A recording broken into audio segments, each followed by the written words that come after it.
right. Well, Pastor gave us a little bit of extra time, which may or may not be good. We'll see. A couple logistical things. So we're still in March, right? 16th, is today the 16th? Yesterday was the Ides of March, so everyone made it. You were all good. Survived the Ides of March. Another Shakespearean reference. Next week, Lord willing, we'll be here. We'll look at Leviticus. The week after is the 30th. I'll be in Morris. The week after that, then, is the first Sunday in April, and we'll have to finish our study of Leviticus on that Sunday with the Day of Atonement. So we're going to cover chapters 6 through, 15 in the next 2 weeks of Leviticus. So we're gonna kind of hit the highlights, because I want to get to the point here is to get to the Day of Atonement. The week after that, we'll have the missionaries. The Mansells will be here. They'll be here presenting their ministry during Sunday school. The week after that is Easter Sunday, where we don't have Sunday school. We come early and eat instead. I don't know why you'd want to eat instead of have Sunday school. But anyway, some people do. I've thought about it, Paul. I don't get it. And then we're starting a new class. So there's a new ladies class that's going to be starting, a new teen class, and then what leaves us with is the men, adult men. So I don't even have all the logistics for that yet. It might be that the adult men will be meeting down the hall and the women will be meeting in here. But we're going to be divided for the next section of Sunday school. So those are the plans, logistical plans right now. Sunday school. There'll be a quiz on that at the end of the class period. I did want to mention, so Pastor mentioned in John 19, the Jewish people said that we have a law that Jesus needs to be crucified because he made himself the Son of God. Okay, so making oneself the Son of God is the sin of blasphemy. This law happens to be in Leviticus. We're not going to cover it, but it's Leviticus 24. And I thought I'd just mention it since we're in Leviticus right now in our study. What were they referring to? And they were referring to Leviticus 24, beginning in verse 10, tells of this story. Now, an Israelite woman's son, whose father was Egyptian, so this is after they left Egypt, she was married to an Egyptian. He came with her in the Exodus. But she was from the tribe of Dan. The Israelite woman's son, and the Israelite woman's son, and a man of Israel fought in the camp, and the Israelite woman's son blasphemed the name. So the ESV here uses the phrase, the name, which in Hebrew is Hashem. If you talk to an Orthodox Jew today and ask them, by what do you refer to God? Because they won't say the word Jehovah and they won't say the word Yahweh, they consider that to be blasphemous. What do you say? They say Hashem. We say the name. So anytime they're referring to God or to Jehovah or Yahweh, they say the name. And it comes from this. That comes from this passage. The son blasphemed the name, so Yahweh, and cursed. Then they brought him to Moses. His mother's name was Shelemith, the daughter of Dibri of the tribe of Dan, and they put him, the son, in custody till the will of the Lord should be clear to them. Then the Lord spoke to Moses, saying, "Bring out of the camp the one who cursed, and let all who heard him lay their hands on his head, and let all the congregation stone him. And speak to the people of Israel, saying, Whoever curses his God shall bear his sin. Whoever blasphemes the name of the Lord, the name of Yahweh, shall surely be put to death. All the congregation shall stone him, the sojourner as well as the native, when he blasphemes the name shall be put to death.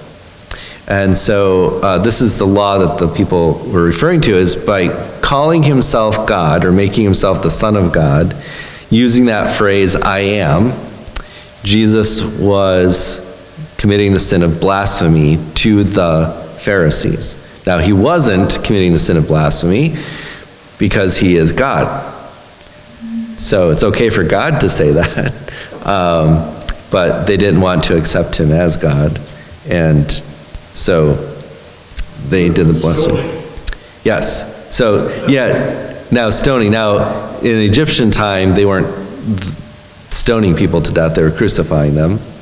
During this Roman time, I think I said the wrong word.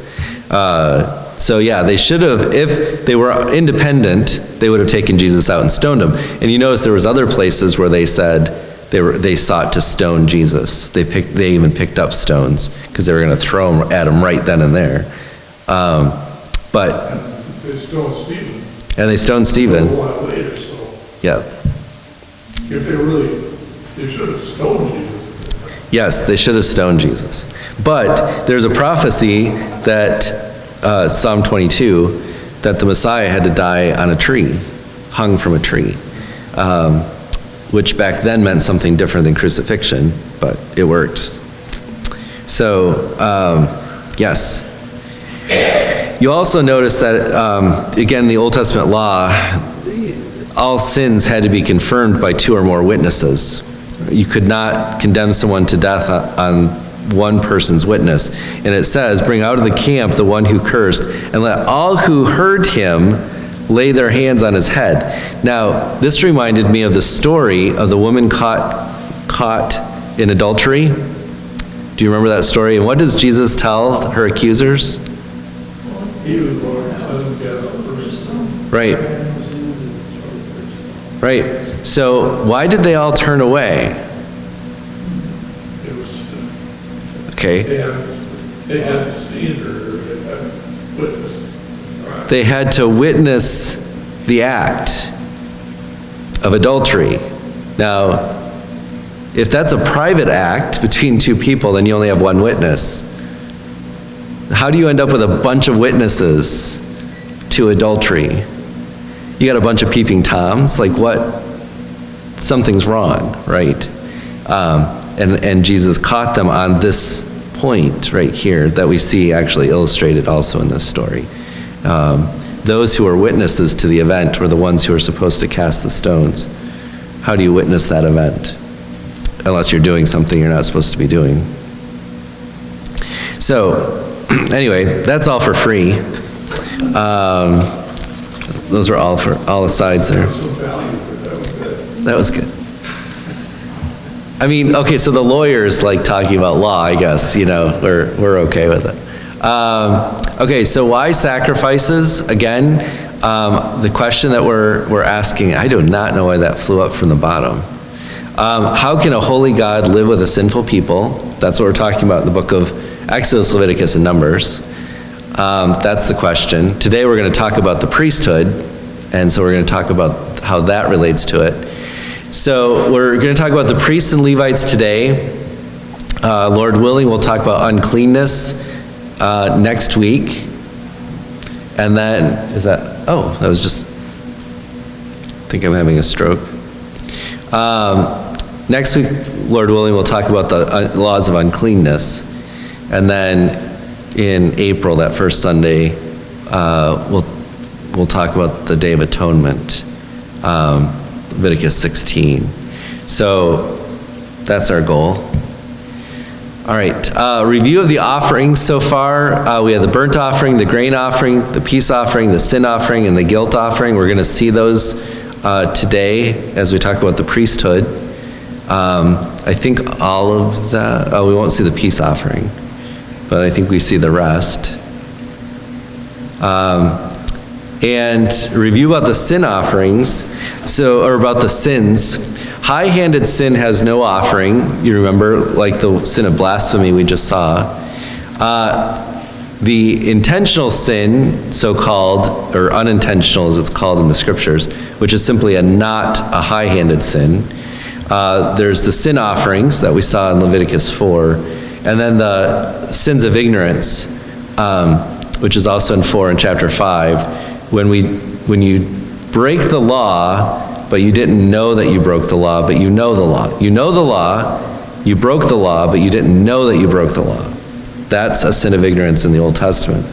All of those are sins. There's no excuse. Pilate, for example, in John 19, did you catch that where Jesus says to him, the person who turned me over to you sinned greater than you did? Okay, so who is that? That's Judas. Does he excuse Pilate for the sin that Pilate's about to commit? No.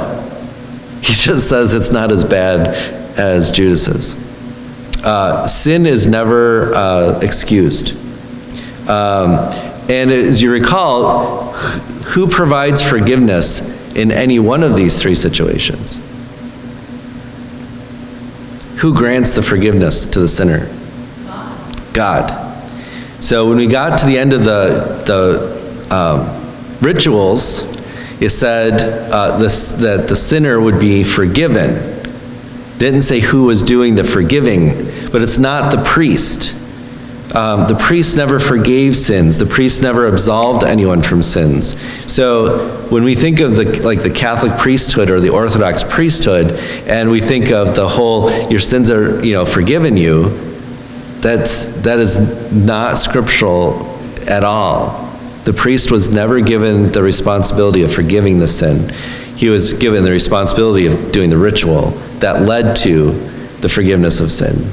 But it's God who forgives sin. So at the end of the rituals for intentional and unknowing sin, where the forgiveness is declared.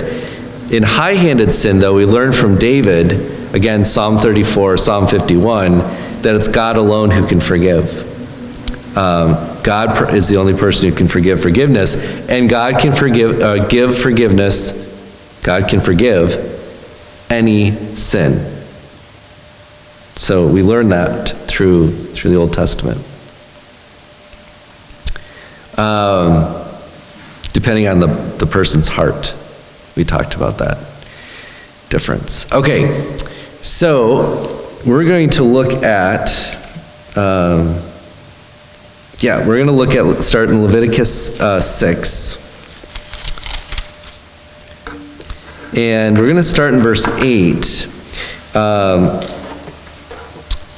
We'll do a little contrast here. So, the Lord spoke to Moses, saying, command Aaron and his sons,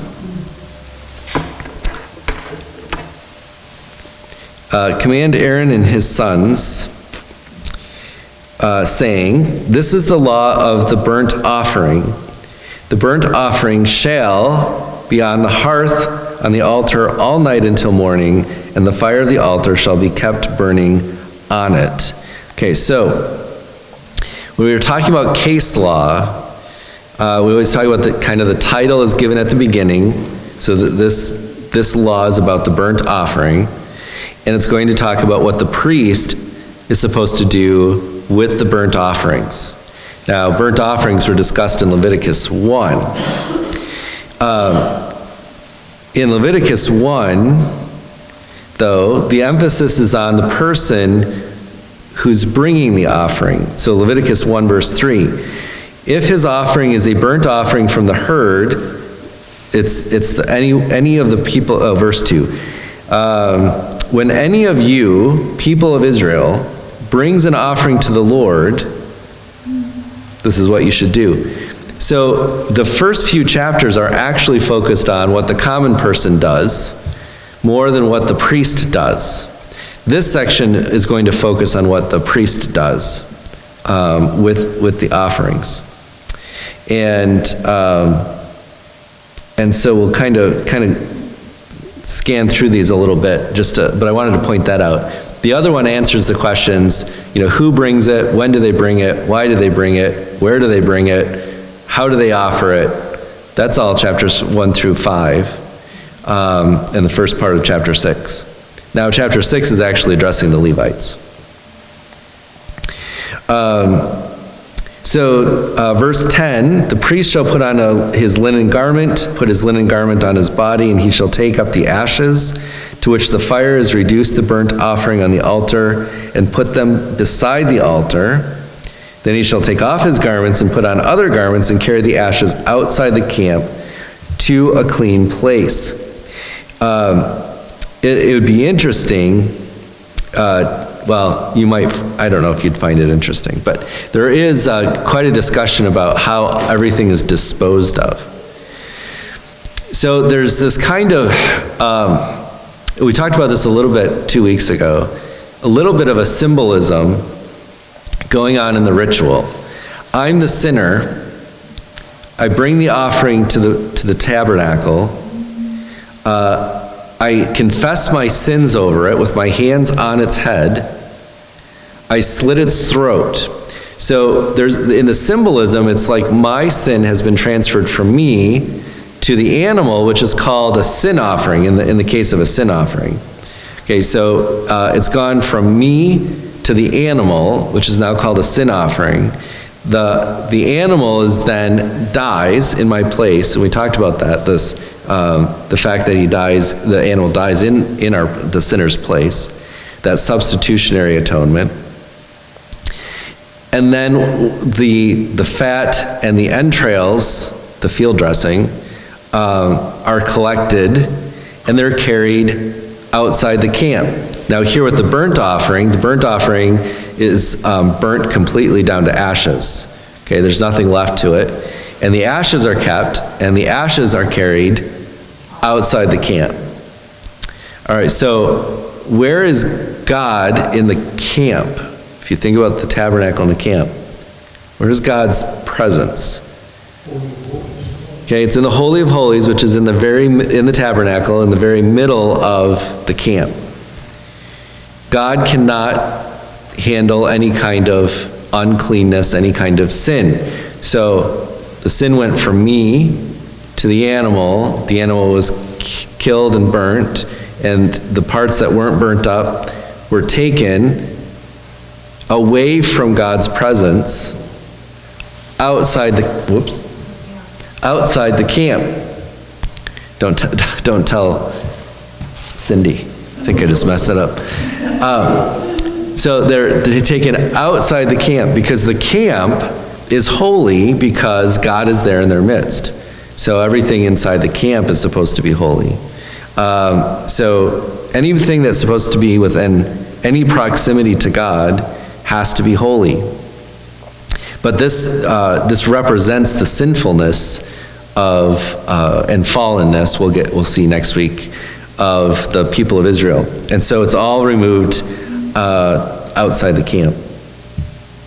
And yeah, we'll see that next week, Lord willing. We'll see that a little bit more. But the burnt offering burns continually. And you see verse 13, fire shall be kept burning on the altar continually, it shall not go out. So the altar has to be kept going 24/7. It's never allowed to go out until the tabernacle days. They're going to break camp and move out. Then they put the fire out for safety reasons, Then they carry it out. Yeah, but they're not allowed to touch the altar still, but they have, but there always has to be a fire going on it. And I think that kind of, in a way, symbolizes the fact that there's never not sin.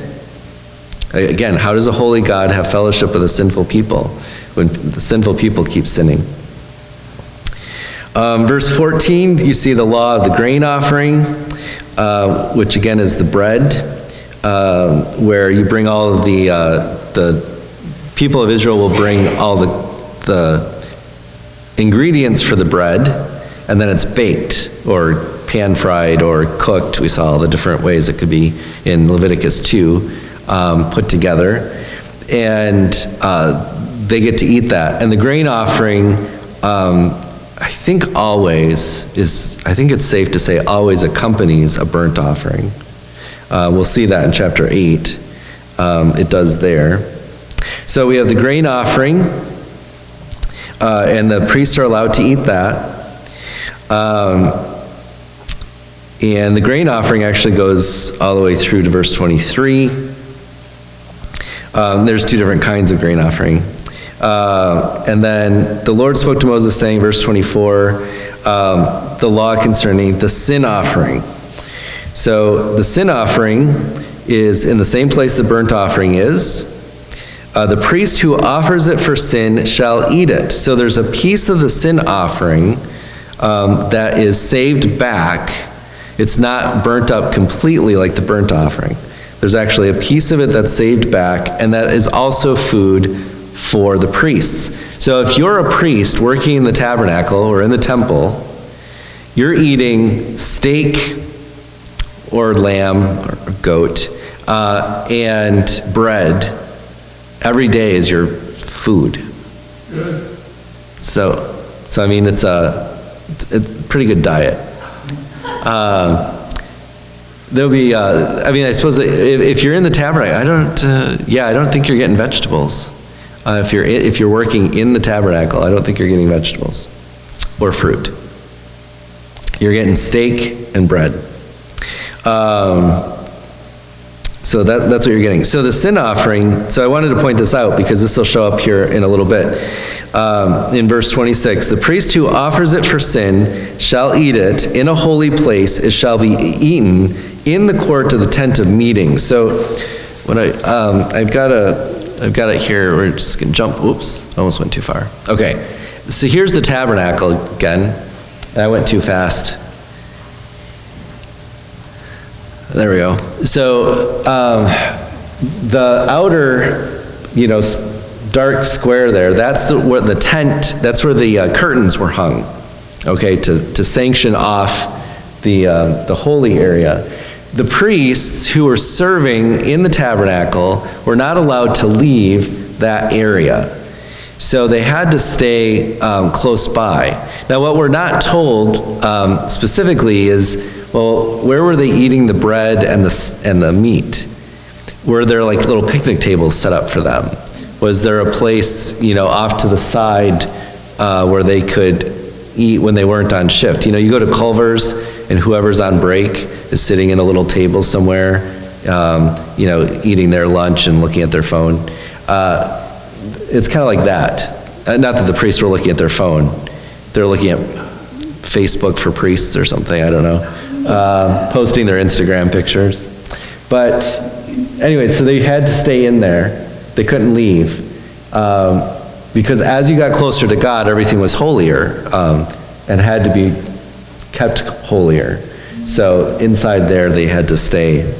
And they had to eat the meat. So that's why it says in the court of the tent of meeting, that the tent of meeting is the inside part, and the court is the outer part.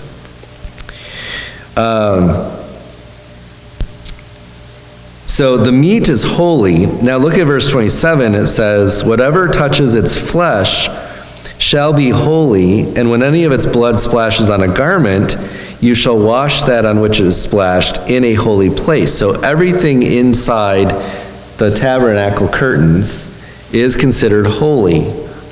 And it's kind of like, when soap touches something that's dirty, the dirty thing becomes clean. The holiness is sanctifying, that's the word we use, making holy anything that it touches. So anything that's holy can't leave this area.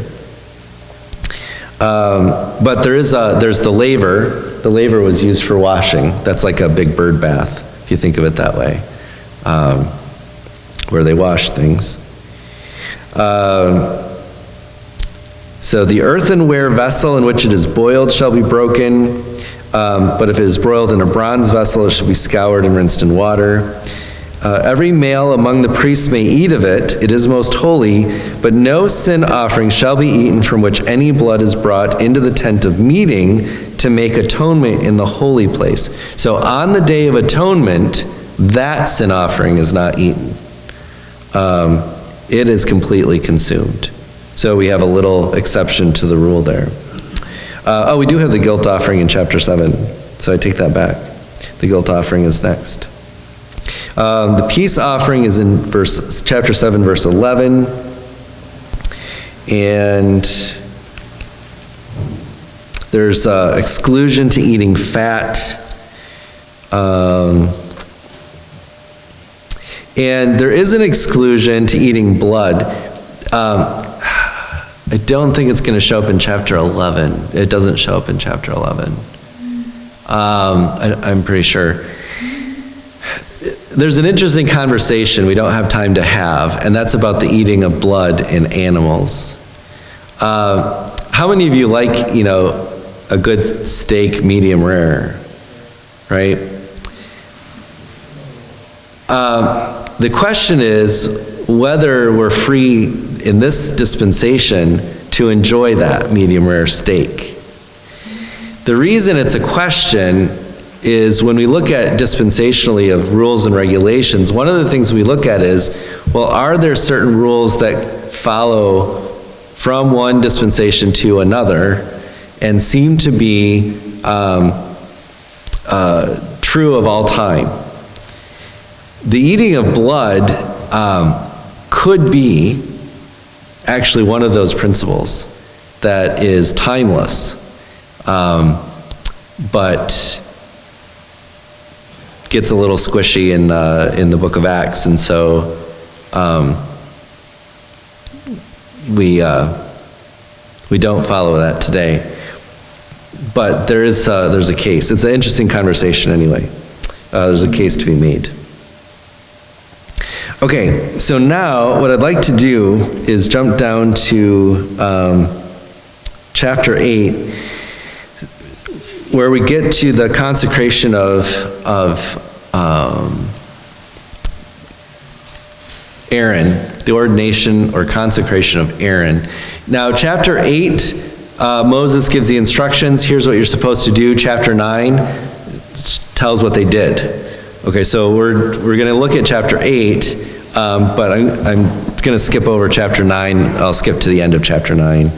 We're still doing okay on time. So, with the extra time, I don't feel quite so rushed. I guess that's good. All right. So, Aaron and his sons are consecrated. This is the story of their consecration. This happens after the tabernacle is built, end of Exodus, before they leave on their trek in Numbers. So remember, most of Leviticus, a good portion of Leviticus is written between Exodus and between the end of Exodus and the beginning of Numbers. There's a year that goes by because the end of the book of Exodus is dated and the beginning of Numbers is dated, and there's a year between them. So a lot of Leviticus is given during that time. This is part of it. This is part of what happens during that time.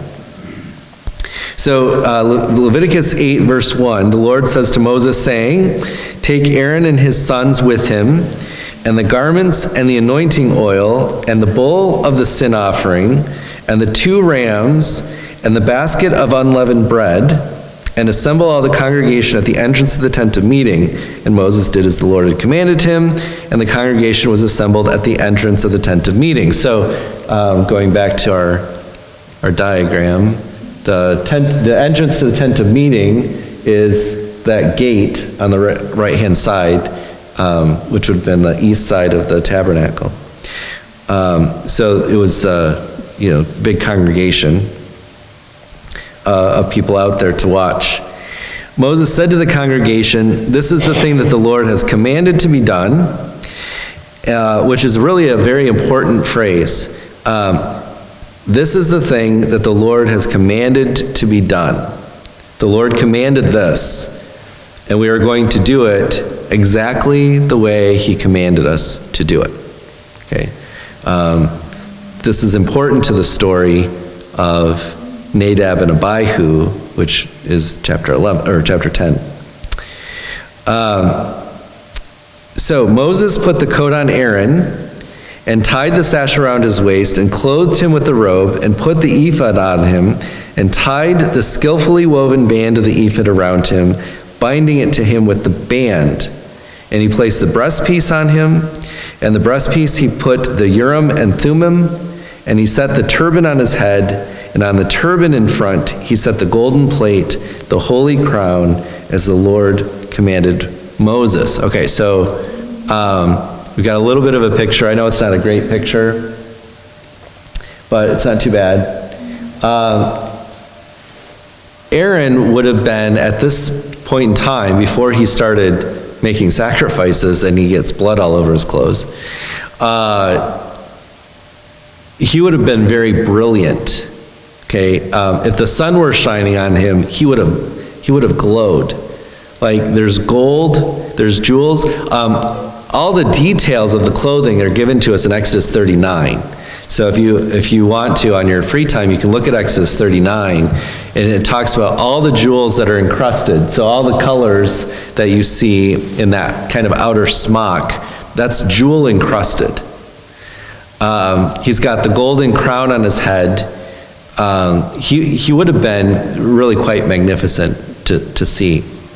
When we talk about the popery today, when the Pope is all dressed up and in very similar finery, because they take it from this,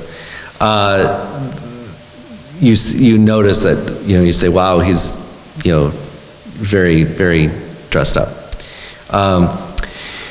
The Urim and Thummim. So, does anybody here know what these are? Stones. Okay. These stones, they're kind of like a dice. Yeah, they're stones, and they are quite a mystery to us.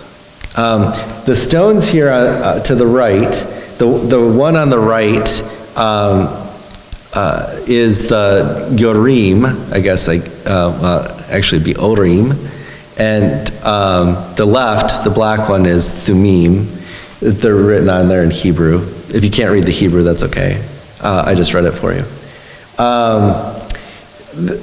They were for casting lots. So one of the ways that God would make known his will in a particular situation to the people of Israel is the priest would consult the Urim and Thummim, or the Urim, which I'm surprised it's spelled with a U.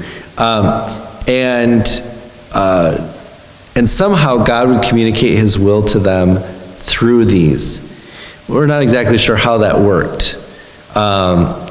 You would say, well, it sounds magical, sounds mystical. Yeah, it seems like it was. But again, this is all lost eventually. So we're not exactly sure what was going on there. That's why I wanted to know if anybody else knew, because I wasn't sure. Were they kept on the vesture? I mean, there was Yes. practice or something? Yeah, there was a little, I don't know what you call it, not a fanny pack, but it would be a thing that hung down that the two stones sat in, like a little pouch, or pouches, because I think they were visible through it. We could look at Exodus 39. So this is what Moses is doing. He's getting him dressed.